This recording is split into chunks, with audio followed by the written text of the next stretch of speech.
Hi guys, and welcome back to my channel. So in today's video, I am going to be sharing a full kitchen tour. I have obviously showed you our kitchen in quite a few of my renovation videos, but now it is completely finished. I am going to take you around and show you like little details of the kitchen and explain where I got lots of different things. I get asked so many times where different parts of our kitchen are from. So I'm just going to go through and tell you exactly what's what and where it's all from and show you how our kitchen is looking today. As you can see, we have now got a shelf up in the back here. I haven't finished styling it. I've ordered a couple of bits to go on the shelf and they haven't quite arrived yet. So I want to get like a drapey plant and bits and bobs like that. But like I said, they haven't arrived yet. So I will be doing like a shelf styling video coming soon. And I'm also going to do more like organizational videos as well. I have sorted out our cupboards quite a lot, but I do just want to get a little bit more organized with them. And I think that's just going to take time. So I wanted to get this video out to you because so many people have been waiting for a kitchen tour for so long. I'm not going to show you really the rest of this room because we are still waiting for new sofas to arrive and bits and bobs like that. So this full room isn't complete yet, but once it is, I will be doing a full kind of room tour as well. I really hope you enjoy this video. Let's get touring. Right, so I thought I would start with you guys just coming in and just having like a good pan of the kitchen to see what it looks like now. The finishing touches that we just had put in are the big shelf that you can see along the back wall. I think that adds quite a lot of like depth and a bit of warmth to our kitchen actually. So this is what the kitchen looks like from afar, but I do want to open each cupboard for you and just show you in a bit more depth what it looks like, so you guys can see the choices that we have made when choosing our kitchen and designing it. So if we're going to start over in this corner, when we were first initially designing this kitchen, lots of people came back with designs that just had a flat kitchen run along the back wall with a big island in the middle. We entertain a lot and we have lots of like serving dishes, plates, bowls, so we needed a lot of cupboard space so that we could make sure we could house everything. And one of my main things is the fact that I like to have a kitchen where your worktops are relatively clear, so it always just looks very, very tidy, even if your cupboards aren't so tidy, but no one can see those. So obviously we have got a bespokely made kitchen. This was made by a guy called Louis, who's called Fernio Furniture. We wanted to go for a more kind of like modern looking kitchen, but keep an in-frame kitchen. We just wanted to have a really sort of easy going, plain kitchen design that we felt wouldn't date. So that's why we have gone for this, and we had them painted in Farrow and Ball off black. Their off black is kind of a little bit like their railings. In some lights it's got quite a blue look to it, which I really like because the kitchen kind of changes colour throughout the day. On the doors and drawers we have gone for these skyscraper handlebars, and these are from Dowsing and Reynolds. We have gone for lots of different sizes, and I think they just give a really, really striking look to the units. Like I said, we've gone for different sizes on all of the different units that we have got, but the big doors like this, they have all got the same size handles on. So that is the choice of kitchen that we have gone for. So now I'm going to show you inside my cupboards. So in this cupboard over here, when you open it up, as you can see, this is where we keep all of our glasses, our plates, our bowls, and then down at the bottom here we have all of our cereals and biscuits and bits and bobs like that. The reason we've got our cereals down low is because the kids can then just go and help themselves in the morning and come and make their own breakfast. The reason we wanted to put all of our bowls and plates and some cups in this unit is because we wanted to make it really easy to access. They can just open up this first cupboard, which is nearest to the dining table, and it's also nearest to the sort of seating area. They can come in, grab what they need to, and not have to kind of go through all of the other cupboards before getting to what they want. So that's a pretty self-explanatory cupboard there. So after that cupboard, we have now got our fridge freezer. When choosing my fridge freezer, I definitely knew, because we're going for a dark kitchen, I knew I wanted all of our appliances to be dark.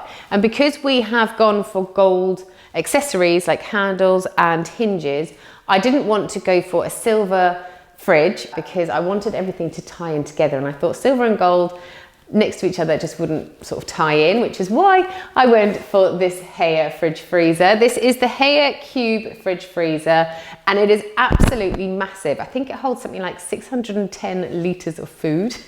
So it really is very, very big. Down below here, you have your freezer compartments.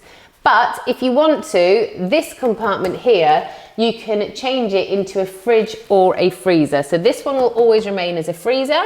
And then down here, if you need a little bit more fridge space, you can simply just switch that one over to be another fridge compartment. So next to our fridge freezer, we have got our first little larder cupboard. So in here, we have also got some really nice spice racks on the sides. So what we have got in here is we have got a cold shelf here. So I never knew about a cold shelf before, but a cold shelf is basically when instead of just having a piece of wood, you actually have the stone in here like you do have on as a worktop. So we have got the same stone worktop in here as we do in the rest of our kitchen, and I think it just makes this whole cupboard look really, really lovely. I feel like it just finishes it off completely. And so as you can see, we have got 3 drawers in this unit, and then we have also got a big open section with 2 plugs. This was quite a big thing for us because I don't know if you guys have watched me for a while, but in our last kitchen, I would have told you that I don't really like having things out on the side. I like to have everything in a place, tucked away, and then I like to just get it out when I need it. However, now we actually have a dedicated space for our toaster. This is actually plugged in here, and we just prepare all of our toast and bits and bobs like that in here. I've also got my Tocket and a NutriBullet in here too, which means whenever we're preparing anything in these electrical devices, it's all done tucked away in this cupboard. But this, I think, is probably one of my favorite parts of this unit. So I've got one spice rack here. This has got all my oils on, and these are all the products that I use quite often. And then I've got my sort of herbs here, and then I've got my sort of spices that I will use for curries in this one. Over here are bits and bobs that I don't use as much. Again, don't use as much, or I've just got extras here that I haven't put in the fridge yet. And then I have got my vinegars down here. So I feel like this is very, very organized.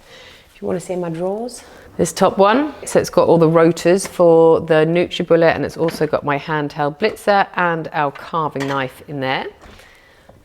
This one is where we store all our breads and bits and bobs like that. And this bottom one is where I keep my potatoes, my pasta, my onions and garlic and things like that. I'm probably storing them completely wrong, but this works for us. Okay, so moving on, we are now where our ovens are. So originally I was actually wanting 3 ovens in this kitchen because I do so much cooking. I thought 3 ovens would fit perfectly in here, and I thought it would look really, really nice. But then when it came down to designing the kitchen, it just never kind of would even up on the 2 sides, and it always looked a bit odd that this one side had 3 kind of units and then that side only had 2. So we decided to drop one of the ovens, which I'm actually quite pleased about. So we have gone for Siemens. These are their StudioLine ovens. So the one that we have on the left here is actually a microwave oven, and it also is a steam oven too. The one on the right here is just a normal oven. Really great ovens. Like I said, I wanted everything to be as dark as possible to match in with our sort of like dark kitchen theme. And these ovens definitely fit that bill. Above this one oven, we have just got, very simply, just a cupboard with a shelf in it. One thing I did do when designing this kitchen is I was on Pinterest a lot. Pinterest was one of my best friends, and I just would go on there and just search for storage ideas, like kitchen storage ideas, and it showed me this cupboard. So what we have done here, instead of just having a shelf along the middle to kind of separate the 2 sections, we've put vertical shelves in here so that I could stack up all of our chopping boards. I've also got our baking things in here, and yeah, you can pretty much put anything in here. So I've just got lots of our boards and bits and bobs like that, because I would find before, if they were all just laying flat, they're on top of each other, and then this is just much easier to access things really. So I've got 2 pulling out drawers here, and in the drawers I have got one for our Instant Pot, and I have got another for our air fryer and our George Foreman. These are super easy to access. Before, when they were in a cupboard, they would be quite hard to kind of push in and take back out. But now they are just so easy for me to just lean in, lift them out, and shut the drawer with my knee. Another thing that we've got in these drawers are some sneaky secret drawers. So because obviously the Instant Pot doesn't come up the whole way, like doesn't fill up the whole drawer, Louis put in some little sneaky drawers for us, which are brilliant. They actually really are just brilliant. So in this one is where I just store all of my tea towels. I've got my oven gloves in here, and I've also just got my foil and baking paper. And then in this drawer here, I've got fly swat, and I have also got some of my air fryer accessories too. So these drawers are very, very handy. And like I said, they're secret drawers, so you would never really know they're there. Let's quickly run along here, because this is quite simple. Simple bin. So we've got our black bin here, and we've got recycling at the back here. So we've got bin, here we've got a dishwasher. We went for a Neff dishwasher. I literally just went onto AO. I chose 4 different dishwashers, and then it compares them for you to tell you which one is the best. And that's how I made my decision. There was nothing more sort of clever about it. That was it. Under the sink here, we have just got a cupboard for all of our cleaning products. So again, Louis made some little spice racks for us so we could just store the items that we use most often on the side here, so they're just easy to access. So on this side, I've got some cleaning cloths, I've got a surface spray, and I've just got some fairy liquid. And then on this other side, I've got our dishwasher tablets, and then I've got like glass cleaner, bathroom cleaner, and just a multi-surface cleaner too. And that's also where our cooker tap sort of base unit is housed too. I shall come back to my cooker tap because I really love that. This unit here is another dishwasher. You might think that's quite extreme, having 2 dishwashers. I literally ran them about 20 times each over Christmas. We hosted for Christmas and Christmas and Boxing Day, and these were literally on all the time, and they were a lifesaver, I tell you. Because we had the space, we thought, why not? Got another bin here. This is all solely just for recycling. It just alleviates so many arguments between Chris and I, where I don't have to beg him as often to take the bins out. This unit, I would say, is my favorite. I'm sure you guys have seen me show you this unit before, because it honestly is my absolute favorite. Originally, when we designed this kitchen, we were just going to have normal opening doors, and we were going to have some spice racks on the inside. But we decided to then go for these rather special doors, because this is our secret drinks cabinet.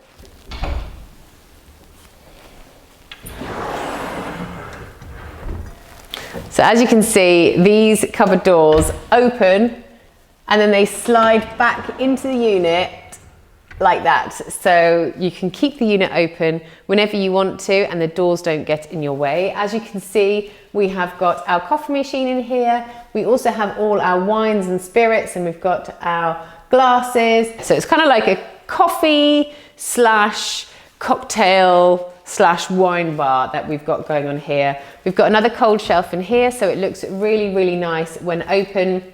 And then we decided to finish it off with an antique glass splashback. I feel like that really just finishes it off. It's got a copper look to it instead of the silver look to it, obviously to tie in with all of the kind of copper and gold that we have in our kitchen. This is a treat drawer here. This is basically all of our Christmas stuff that's left over. This drawer here is where we house all of our coffee cups and our coffee and our teas. And then this bottom drawer is where, again, we have more treats. And we also have some protein powder too. I would say we do keep this cupboard open mostly, but when we do want to sort of shut it away, hide it for the night, we just pull these out and close them like that. So clever, love it. This is our island. We decided to go for 2 big drawers on each section, and we have also got some sort of sneaky drawers in here too. But we decided to go like this, so it was a little bit more minimalistic, which I feel suits the kitchen best. So like I said, we've got 6 drawers here, and they're very self-explanatory, so I won't really go into much detail, but they pretty much just house all of our little like utensils and appliances. This drawer is where we have our sneaky drawer at the top here, which is pretty empty. But in here we have got like utensil dividers, and it's where we keep all of our utensils that we don't use as much as our knives and forks. So we've got one side that's for knives and forks, and then this side which is just for our utensils really. Then we have got another bottom drawer which has got all our pots and pans in here. The top drawer is, like I said, these aren't that tidy, but this drawer, because of the hob kind of sits down a little bit, so we can't really put too much in here because otherwise the hob brushes it and it will get caught. So we have this is kind of like Lulu's drawer, but also I'm trying to tidy it up as I talk to you guys. I have it as Lulu's drawer, but also where I keep the boys' lunch boxes too. Over on this last section, at the bottom, we again just have some more pots and pans. I've got my dices and things like that, and my weighing scales.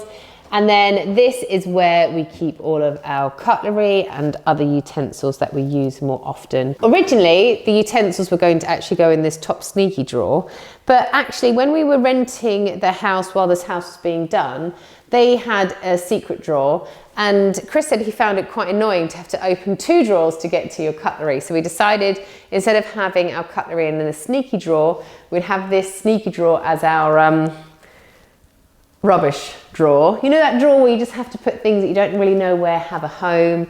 This is that drawer. So when you open up the utensil drawer, you can't see the rubbish drawer. Forgot to show you guys, above our fridge, we've got this little cupboard, which is our pharmacy. It's our pharmacy cupboard up there. If you need a plaster at my house, you know where to go. Right, so now I'm gonna move on to telling you about the worktops that we chose and the stools, and also showing you our shelf and our lights and bits and bobs like that. So over here, this is the worktop that we went for. This is a quartz worktop, and we have gone for a matte quartz worktop. And as you can see, it's got like quite a prominent kind of veiny look going through it. I would say it almost looks a little bit like some of it has been burnt away. So it might be kind of like a bit of a Marmite worktop, but I really, really like it. And I think it just adds a little bit of sort of depth to the kitchen. I'll write on screen what this worktop is actually called, because I can't quite remember right now. But yeah, I just know it's a matte quartz 20mm worktop. The hob that we went for is this BORA induction hob. This is a vented induction hob, which means that instead of having an extractor fan above the hob, when you turn this on and you cook, all the steam is sucked down into the hob, and then the steam is taken outside, out of the kitchen. Lots of you have actually asked me about this hob, and I would highly recommend it. It's got 4 cooking spaces, and then like I said, it's also got that little vent in the middle to suck away any smells and steam that might come from your cooking. So on our back wall, as you can see, we have got this lovely shelf and these 3 lights. So inside of our units, as you can see, we have gone for dark wood accessories, but we decided, because we have got an oak staircase, and also because of all of the kind of copper that we've got going on, we thought an oak shelf would look better than a dark stained shelf. So that is why we have gone for the light shelf. And then what we got put on the walls here are these little lights. I really love them. The great thing about these lights, you can get them in so many different colors. So the arms come in different colors. You can choose a different color for this section and that section. So you could have a black bit there and a white sort of hood bit there, but we decided to just go for the same color all over. These are from a company called Doozy Lights. I think they're American, or they're not English, so we had to get them shipped over. They're not the cheapest lights, I will admit, but I do feel like they are quite striking. And I think either in a kitchen, lots of people have sort of something over the island, which we had in our last house, but we decided to go for back wall lights instead in this house, just for something a little bit different. Once our shelf has been dressed, then these lights will then illuminate everything that's dressed on the shelf and sort of make it look really nice. It's also really, really cozy in the evenings. Moving on from that, I want to show you the tap that we went for. So this is a cooker tap. I call it a cooker tap, but I don't think it's actually said like that, because it's spelled Q-U-O-O-K-E-R. So this is a black fuse square cooker tap. You can also get a sparkling water with this, but we didn't decide to do that because it was a lot more expensive. So what we have got here is we have got normal water. If you lift this up, We have got cold water if you push that down for a while and turn. And then we have also got instant boiling water if you double tap and turn. As I don't like to have anything out on the side, this eliminates the need for a kettle. So I really like it, streamlined, easy, and it looks really, really great too. So lastly, I wanted to share the stools that we have got. So these are actually stools that we have had for many years now. We had these in our previous house, but we only had 4. So what I did is I just bought an extra 2. So I think originally I saw these on Colt Furniture and they were about £140 a stool. I found them on eBay and I'm sure when I bought the next ones, they were like $69.99 each. But like I said, I will link them down below in my description box. But they're really, really nice stools. They've got a nice big surface area for your bum to sit on, which is quite important, I feel, for stools. They're obviously wooden at the top and then they've got black metal legs on the bottom, which just ties in perfectly, I feel like, with our kitchen. So we didn't want to get new stools because these ones, like I said, do just tie in so, so well. And when I could find another 2 of the same that we had, I just thought, yeah, just stick with these and they're great. I love them so much. So yeah, these are a keeper. We've got 6, we've got 4 around this side and then we have got 2 around the other side of the island too, which means that we can have a really nice chatting area so everyone can sort of sit there, talk to me while I cook. This is actually a reason why I wanted to have the hob in the center of the island. I always have my hob in the center of the island because, like I said, we really like to entertain. I feel like if I'm cooking here, everyone can be having their drinks and chatting, talking to me instead of me sort of cooking this way, trying to join in the conversation. But yeah, that is pretty much our kitchen tour done. I really hope you have enjoyed this video. Thank you so much for watching it. If I've missed anything out, and if I haven't linked things down below that you would like me to link, then just let me know and then I'll go and find it and quickly add it into my description box. But yeah, I really hope you enjoyed this. I am going to be doing the same kind of tour for each room as they get finished. This is just the first one, like 100% complete. So yeah, really hope you enjoyed this. Thank you so much for watching and I will see you guys again next time. Bye.